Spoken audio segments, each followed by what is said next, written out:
COVID ini kan goib ya. Goib. Iya goib. Kan nggak kelihatan. Iya. Ada seperti sebetulnya, tapi kan kita tidak bisa mengetahui ini ada COVID atau enggak. Podcast Aca Ucu Ina Inu, obrolan santai sambil minum kopi. Yeah. Oke, selamat datang Pak Japri di Aca Ucu Ina Inu Podcast. Yes. Keren. Ngobrol sambil ngopi. Alhamdulillah. Apa kabar Pak Pri? Baik. Sehat ya? Mangki. Ya, ini kayaknya Ngopi dulu nih. lengkap juga ya. Iya karena musik saya yang belum lengkap nih. Nah, itu perlu nih kita. Tapi studio saya stereo ya. Penting jarak 1 meter kan lebih ya. 1 meter. Ini Pak Pri kan Kenapa? kondisi sekarang semakin parah ya. Iya. Pandemi lah yang COVID-19 ya. Pak Apri kalau lihat Pak Apri sebagai orang tua nih, ya kan? Iya. Pasti kan anak sekarang belajar di rumah, ya Betul, kan? semua. Istri ngajar juga di rumah. Iya, BDR ya, istilahnya belajar dari rumah semua dilakukan di rumah. Pasti kan punya cerita dong, gimana kira-kira apa sih kesulitan seorang orang tua nih, ya, dalam menghadapi situasi seperti ini nih, baik dari sisi anak belajar dari rumah, istri juga ada di rumah, semua ada di rumah. Gitu. Kesulitan apa? Ya ada positif negatifnya lah, pasti semuanya ada. Positifnya kita kumpul lebih banyak waktu, bisa mengetahui anak, dan memang saya senang juga perlunya anak-anak itu mengetahui teknologi. Jadi saya sebagai orang tua tidak terlalu repot untuk pusing-pusing bantu ini bantu itu karena dia sudah berjalan sendiri. Alhamdulillah. Kalau enggak kan pusing juga orang tua. Kita sudah harus bekerja dari rumah, ngurusin anak-anak. Nah, istri juga demikian. Alhamdulillah bisa belajar mengajar dari rumah. Dia sudah paham tentang IT. Iya itu. Tapi kan ada juga Pak Pri masalah-masalah kayak misalnya kota internet, jaringan ya. Iya. Sukses nggak sih selama ini belajar dari rumah itu kayak interaksi antara guru dan anak murid itu kalau Pak Pri perhatikan sebagai orang tua nih?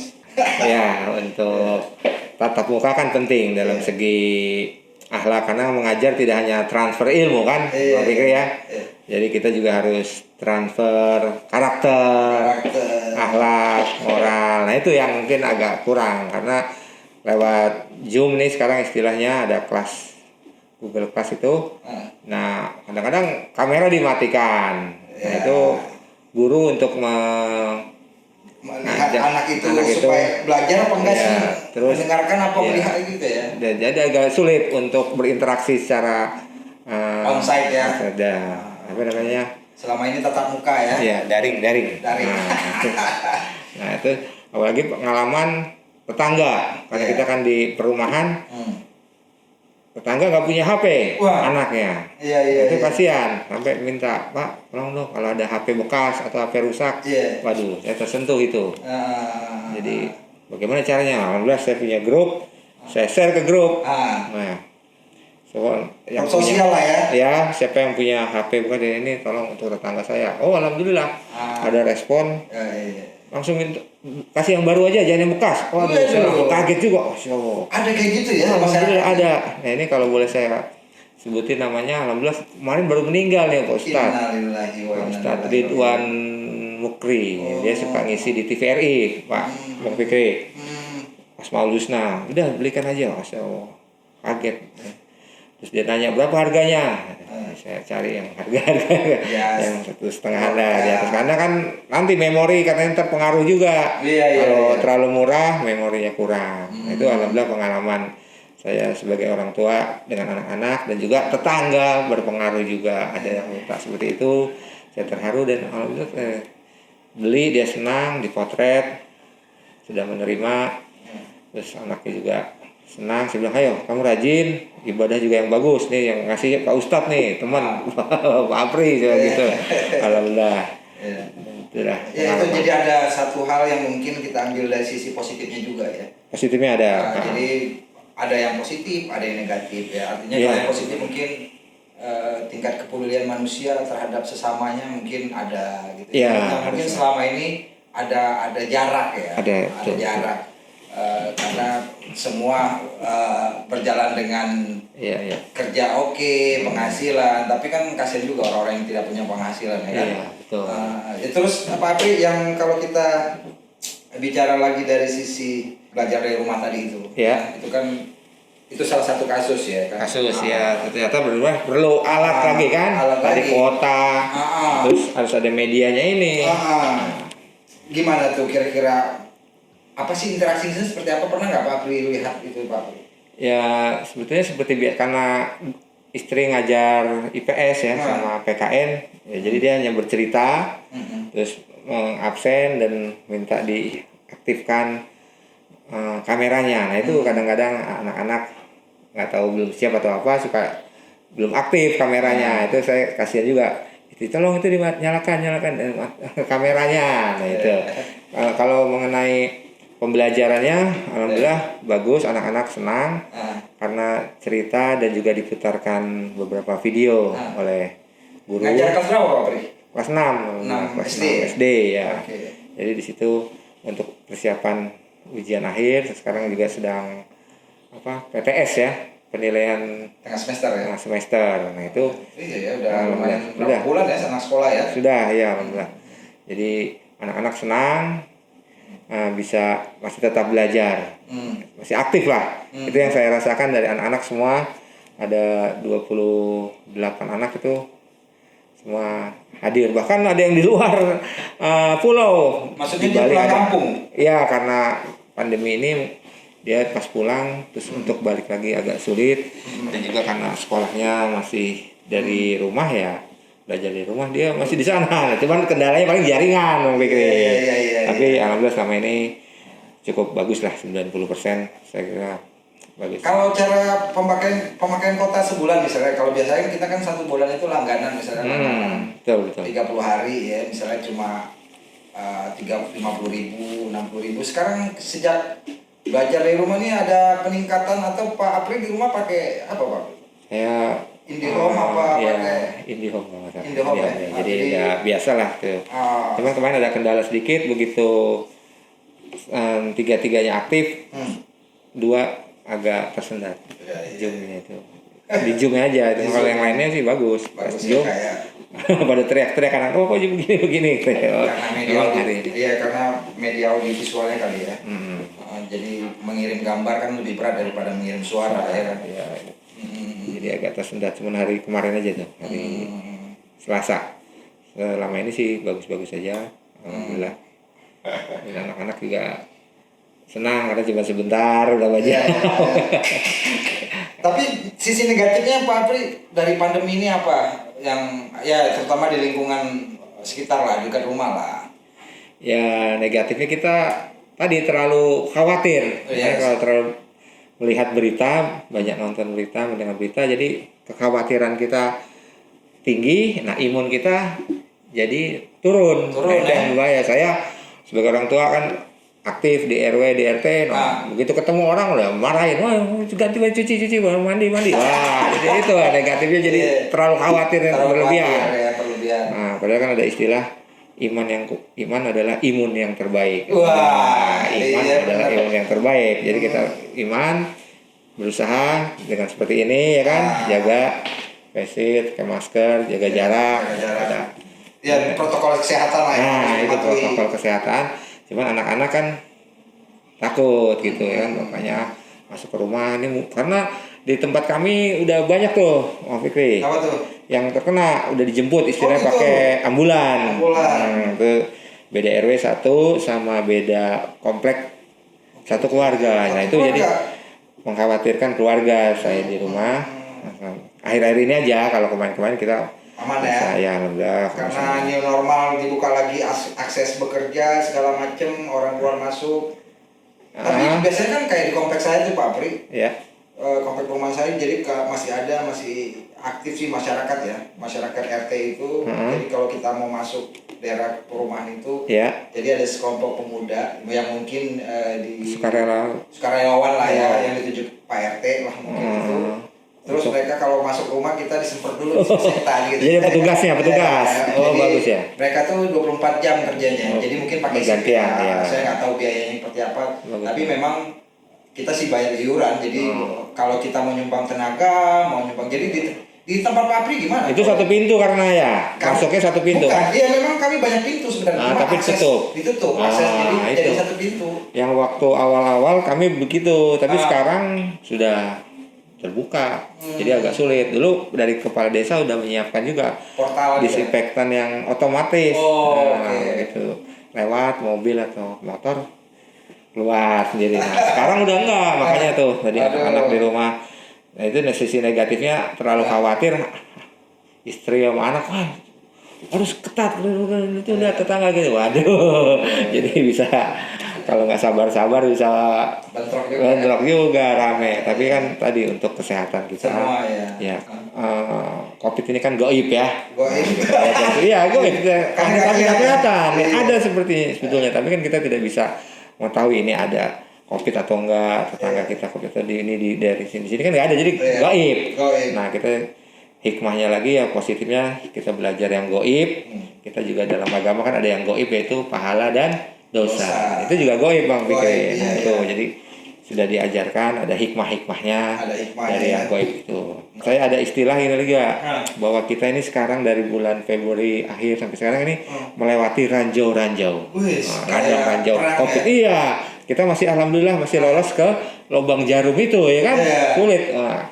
Sementara yang lain-lain mungkin ada yang sudah meledak, ranjau COVID-nya kena, ya kan? Nah kita nih sampai kapan nih kita melewati radang ranjau ini, ranjau virus ini? Nah kita belum tahu. Kita tinggal tadi berdoa dengan iman, berusaha dengan protokol kesehatan, ya cuci tangan dan lain-lain. Semua sudah tahu ya. 3M sekarang kan sudah terkenal. Nah yang terakhir lagi ya setelah 3M ya tadi berdoa, zikir pada Allah Subhanahu Wa Taala, mudah-mudahan selamat dari ladang ranjau, bisa lolos lubang jarum gitu. Tapi Pak Pri, di lingkungan Pak Pri juga ada yang ini nggak sih, orang-orang kena PHK gitu nggak sih? Waduh, banyak Pak Fikri. COVID kan banyak kayak restoran betul. nggak ada yang tutup. Betul. Tempat-tempat publik yang mungkin itu kasian juga ya mereka ya. Ya kalau saya boleh cerita sekarang, alhamdulillah tadi pagi saya dapat 3 bantuan paket nih dari teman saya, ya Ibu Ajela Rasto. Dia punya namanya program sebelum COVID juga ada namanya sedekah dadakan Pak Fikri. Jadi kalau teman-teman nanti ada kelebihan boleh di sedekah dadakan ini kami bagikan di tetangga kami nih Pak Fikri. Kasihan ada yang terjerat rentenir. Jadi pinjam 2 juta tapi sekarang udah hampir 5 juta harus bayarnya. Nah itu pinjam ke saya pagi-pagi. Pak tolong Pak kalau udah astagfirullah. Ngeri juga saya nggak. Ini Pak surat rumah kasih ke Pak Apri deh, pegang sama Pak Apri, saya pinjam uang. Nah, akhirnya tadi alhamdulillah ada yang menawarkan Pak nih siapa yang perlu dibantu. Nah, saya bilang ini ada yang punya utang rentenir. Terus ada lagi supir Pak Fikri. Dia supir perusahaan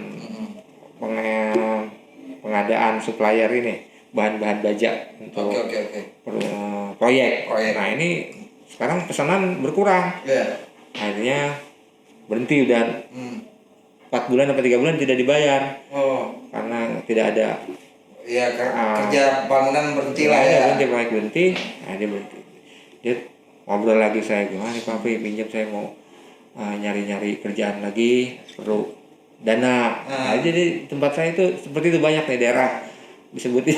Enak juga kita nyebutinnya ya kan. Ya maksudnya tapi tadi tuh menarik tuh ada ya bukannya kalau saya sih kayak orang yang tadi minjem ke rentenir gitu kan. Betul. Asalkan dia punya komit aja Pak Pri. Nextnya tuh dia nggak lagi minjem uang ke rentenir kan Pak Pri bisa jelasin lah. Gimana? Karena situasi apa keadaan. Bukan ya. Maaf mungkin kalau minjem ke saya kan susah. Iya, saat itu waktu mungkin bukan dalam arti mungkin nanti bayarnya gimana. Tapi kalau ke rentenir kan gampang, yang penting dia minjem berapapun dikasih gitu loh. Meskipun resikonya tadi. Jadi dia mencari orang yang bisa untuk dipinjemin susah. Ya kan? Dalam arti yang maunya gitu, bukan susahnya yang mau. Pak Pri, Pak RT, soalnya besar minjemnya kan jutaan. Mungkin kalau maaf nih Pak Fikri, kalau saya di rumah kalau Pak Fikri percaya nih, banyak yang pinjem sampai teman-teman saya lah. Oh gitu. Iya Pak Fikri. Saya juga pernah Pak. Itu awal-awal pandemi kemarin tuh ya, saya ada teman lah mau pinjam uang. Saya bilang saya kalau pinjam uang saya nggak ada. Saya bilang kalau mau nih saya kasih aja. Oh iya. Gitu. Tapi nggak sebanyak yang dulu minta. Ya gitu. betul. Jadi artinya jangan sampai saya kayak makelar lagi. Nagih-nagih utang gitu kan maksudnya. Iya. Kan kita ngasih ikhlas dan orang bisa berbantu. Jadi triknya gitu ya. Iya, orang nggak bisa misalnya dia minjem 1 juta, enggak kita nggak punya 1 juta. Lu mau kalau mau nih 200 nih, 300 udah kita ikhlas kita anggap itu sedekah gitu. Ya kan? Gitu, ya. Artinya karena kan kita orang minjem 1 juta. Ya kalau oke lah kita punya uang. Iya. Terus kita yang punya utang ya kan gitu. kalau enggak nanti kita tagih-tagih nanti Betul. dibilang kita cerewet ya kan malah galakan dia. Iya.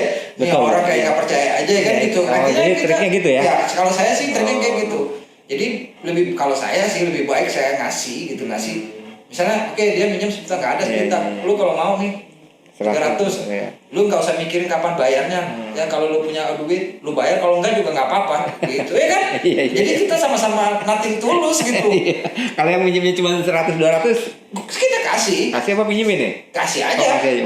Karena kan mantap dong. Ya maksudnya ya kalau kita punya ya kan artinya kalau kita punya.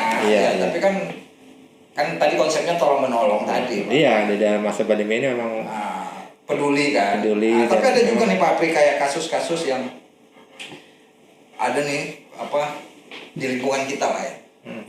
Dia nggak pernah keluar rumah, ibu-ibu lah misalnya atau bapak-bapak, tiba-tiba dia meninggal mendadak gitu ya. Ya mungkin ya namanya umur ya. Kalau dulu sebelum COVID itu kan kalau kita kenal angin duduk paling. Enggak, kalau kita kenal kan ya meninggal aja, mungkin udah jantung ya kan, udah ajalnya memang Tuhan memanggilnya. Iya. Kayak gitu kan udah waktunya. Ya, udah waktunya, sisa hidupnya di dunia udah habis kan gitu. Kalau sekarang, hati-hati dong. Ya kan kita nggak tahu kena COVID apa enggak. Ya kan akhirnya kan ada juga sisi kemanusiaan kita yang tadi kita kita mau peduli banget bantuin, tiba-tiba kita nggak mau bantuin. Agak berkurang lah. Bukan nggak mau bantuin karena tadi itu ada ketakutan ya kan. Empatinya berkurang, betul. Saya juga merasakan nih tetangga saya kemarin meninggal baru sepekan nih kemarin malam 7 harinya ya seperti itu. Dia emang sakitnya sih paru-paru, cuman ya kita jadi kerumunannya dan apanya kita agak tadi lebih jadi hati-hati jadi kurang sigap juga kita membantunya. Biasanya kan kita bikin pasang tendanya, bikin kursi dan persiapan. Jadi kita agak jaga-jaga tadi benar jadi agak berkurang kita untuk membantu sosialnya itu tadi. Ya itu yang terjadi sekarang di pandemi. Betul, kan, meninggal mendadak ya. Aduh. Ya kita kan nggak tahu. Tadinya ya selama ini beliau kan sehat-sehat aja. Kemarin masih mondar-mandir komplek ya kan. Tiba-tiba subuh kita dengar beliau udah wafat ya kan. Wafat. Terus kan apalagi dia di lantai 2 misalnya kayak gitu, kita mau angkat ke bawah kan. Wah, tar dulu. Saya bilang ini bapak-bapak semua nih. Oh, itu kejadian betul ya? Iya, kejadian betul. Tar dulu bapak, saya bilang. Bukannya saya nggak mau ngangkat, saya bilang. Mendingan kita panggil dulu pihak kesehatan. Kalau saya sih, atau kita tanya Pak RT. Kita coba koordinasi dengan Pak RT. Kalau nggak ada Pak RW, minta tolong lah. Namanya kan kita pasti kan punya rukun tetangga ya, Pak RW, ya kan? Iya. Pak RW bisa bantu kita apa, atau Pak RT bisa kita bantu apa, atau kita cari dokter untuk memastikan nih. Ya kan artinya beliau yang pertama yang meninggal ini benar-benar meninggal apa enggak secara medis nih. Oh betul, apa cuma pingsan atau mati suri gitu maksudnya? Enggak, iya maksudnya kan kalau kita di Islam kan kita tahu lah pasti ciri-ciri orang meninggal seperti apa, ya kan? Tapi kan secara medis kan harus dipastikan dulu. Betul. Yang kedua baru kita aminkan secara Islam kan gitu. Iya, kita antar kan gitu. Kalau kayak papa saya waktu itu seperti itu secara medis dites. Oh iya nih bapak detak jantungnya udah nggak ada segala macam dan mungkin beliau udah nggak ada lagi, ya kan? Baru kita antarkan dari segi medis dulu. Meskipun tidak mendadak, kami juga tetap memang dari segi panggil bidan. Ketika kita menolong beliau dari tempat tidur pindahkan ke ruang tengah kan kita juga aman gitu. Iya, iya. Artinya kan kita nggak tahu karena itu tadi Iya. goib tadi kan. Kembali. kalau sebesar ini ya virusnya kan tar dulu dong Iya. virus jadi kata saya kan. Ya, betul. Gitu, kan. Atau ada baunya ya kan. Iya. Ini nggak ada nih, penampakannya nggak ada. Nah, makanya Iya, ada iya. lagi istilah aman di bumi, aman di akhirat Iya. dengan iman dan amal soleh. Oke Pak Pri, terima kasih Pak Pri telah datang di podcast saya. Iya, Di Aca Ucu Inaino kita ngobrol santai saja, Iya, ngomongin betul. pengalaman, ngomongin Betul, apa betul. aja yang penting. Sharing ya. Ya, semoga apa yang kita obrolin juga bermanfaat buat Amin, orang. amin. Tapi kalau enggak juga orang mau denger, nggak apa-apa. Yang penting kita coba memberikan sesuatu yang baik. Baik ya, itu yang pertama itu. Ya kan, semoga orang bisa punya inspirasi lain dari apa Amin. ini kita cuma berinisiasi aja. Iya. Tetap berbuat baik Ah. meskipun orang tidak menyangka kita baik ya. Iya. Orang Pasti baik. kan kita berpikir positif itu Nah, tadi. iya. Kalau ya kapan lagi kita berpikir positif? Kalau pikirannya negatif terus ya repot Iya. juga. Ini kan ada ininya nih. Track apa istilahnya jejak digitalnya Ya, ada nih ya kan. digital, ya. Nah, yang baik-baik ya buat jejak kita nanti anak cucu kita ngelihat kan. Oke Pak Pri. Nah, oke. Terima kasih Pak Pri. Siap, Salam mudah-mudahan sehat. Amin. Dan husnul khotimah. Ya, Amin. oke. Podcast Aca Ucu Inaino. Obrolan santai sambil minum kopi. Yeah.